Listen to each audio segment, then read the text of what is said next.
नमस्कार शेतकरी बंधूंनो, मी लिंगेश्वर लवटे, एलोरा नॅचरल छत्रपती संभाजीनगर.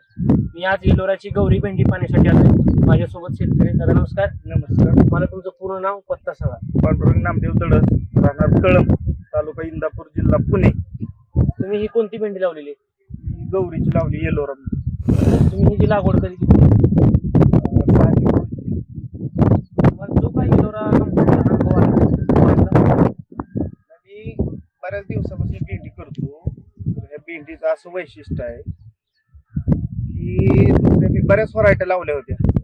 त्या भेंडीत असा फरक जाणवतोय मला. तोडायला हलकी आणि कांडीचं अंतर कमी आहे. कांडीचं अंतर कमी असल्यामुळं फळ ज्यादा लागतं ह्याला, असा विषय आहे ह्या भेंडीचा. आणि तोडाय एकदम रोजगाराची जेव्हा म्हणलं तरी लगेच तुटती या, अशी काय जाचत नाही. तोडायला त्रास नाही या भेंडीचा आणि माल भरपूर निघतोय. म्हणजे उगवण क्षमता कशी होती बियाण्याची? उगवण क्षमता एक नंबर आहे. असं काय कुठं पातळ जातं, कुठं तुटाळ नाही. त्या प्लॉट मध्ये बघू शकता तुम्ही. ज्यावेळेस तुम्ही मार्केटमध्ये घेऊन जातो त्यावेळेस तिला असं उठाव दिसण्यात हा, चमक भरपूर आहे भेंडीला. चमक दुसऱ्या व्हरायटीपेक्षा तरी साधारणपणे बरीच आहे. परिसरातल्या शेतकऱ्यांना काय सांगू? परिसरातल्या शेतकऱ्यांना असं आवाहन करीन की तुम्ही नक्की एक वेळ तरी एलोराची भेंडी लावून बघा.